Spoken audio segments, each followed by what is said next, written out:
আল্লাহ রাসূল বললেন ওয়া আনহু আলাইহিস সালামুল জুমাআতু হজ্জুল মাসাকিন, আজকের এই জুমার দিন হলো গরিবদের হজের দিন।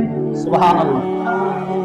আমরা কম বেশি এটা সবাই জানি, জুমার দিন গরিবের ঈদের দিন, গরিবের হজের দিন।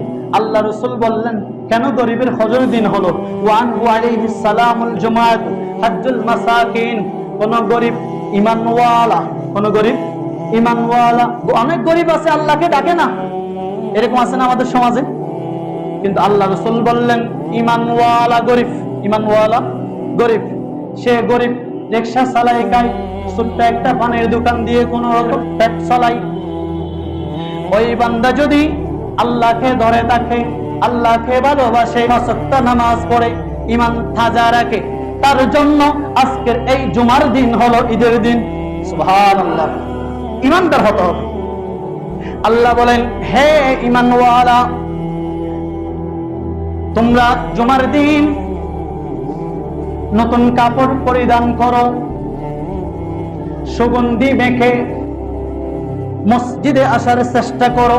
কেননা তোমরা যার তার সামনে যাও নাই, তোমরা দুনিয়ার কোন কারো সামনে যাও নাই, তোমরা আমি রবের কাছে আসতেছো, এই জন্য পরিপাটি হয়ে আমার মসজিদে আসো। সুবহানাল্লাহ। আল্লাহ রাসূল বললেন কেননা আজকের এই দিনের মধ্যে আল্লাহ পাক রব্বুল আলামিন ওই ঈমানওয়ালা গরিব বান্দাদের জন্য কবুল হয়ে যাওয়া এইরকম একটি হজ্জের সওয়াব আমলনামায় দান করে। সুবহানাল্লাহ। আল্লাহ পাক রব্বুল আলামিন আমাদের গরিবকে, আমাদের সবাইকে হজ্জের সওয়াব দান করুক। সবাই বলি আমিন।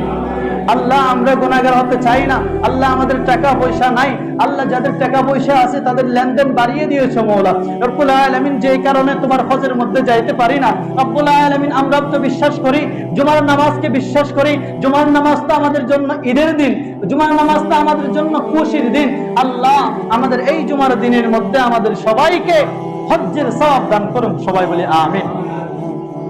وقال عليه الصلاة والسلام إذا كان يوم الجمعة وقفت الملائكة على باب المساجد। আল্লাহ রাসূল বললেন আজকের এই জুমার দিনে আল্লাহ তাআলার স্পেশাল ফেরেশতা প্রত্যেকটা মসজিদে কিনারে গিয়ে ফেরেশতারা দাঁড়িয়ে থাকেন। সুবহানাল্লাহ।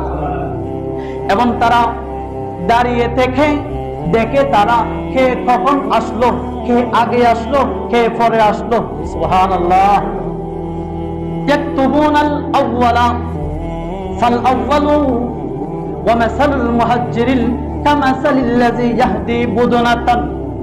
আবার যদি তারা দেখে কোন ব্যক্তি ঈমানওয়ালা হোক বেঈমানওয়ালা হোক, সে গরিব হোক ধনী হোক, কোন ব্যক্তি যদি মসজিদে আল্লাহকে ভয় করে, আল্লাহর রাসূলকে ভালোবাসে, মসজিদে সবার আগে ডান পা কদম রাখলো, আল্লাহ রাসূল বললেন তার আমলনামার মধ্যে ওই আল্লাহ তাআলার স্পেশাল ফেরেশতা একটি উট সদকা করার সওয়াব লিখে দিল।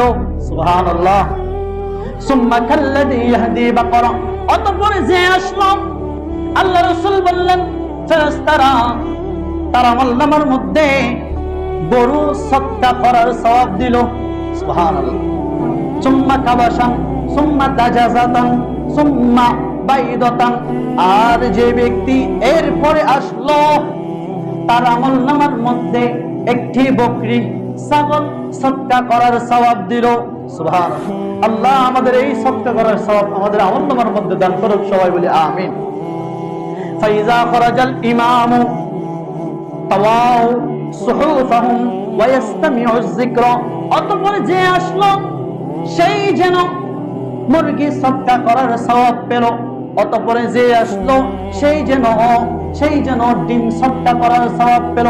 আল্লাহ রাসূল বললেন এইরকম করতে করতে করতে করতে ইমাম সাহেব যখন খুতবা দেওয়ার জন্য মিম্বরের মধ্যে উঠে যায়, তখন ফেরেশতারা খাতা কলম বন্ধ করে দিয়ে ইমামের খুতবা শোনার জন্য প্রস্তুত হয়ে যায়। সুবহানাল্লাহ। তো আমাদের এখন তো দেখা যায় ইমাম খুতবা পড়ে ফেলে, মুয়াজ্জিন সাহেব হুজুরে ইকামত দিয়ে ফেলে, অনেকে আসে না, তো তার নামাজ হইল? নামাজ তো হইল না বাবা।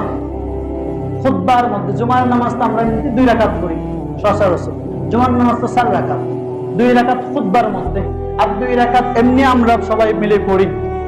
তো ওই আগের 2 রাকাত যে খুতবা শুনে নাই সে তো 2 রাকাত পড়ে নাই, তো তার জন্য এক্সট্রা ভাবে আবার কোন হুজুর আছে, কোন সময়টা আছে তার জন্য খুতবা পড়বে। আল্লাহ পাক রব্বুল আলামিন আমাদের সবাইকে জুমার নামাজের মধ্যে আগে আগে আসার তৌফিক দান করুক, সবাই বলি আমিন।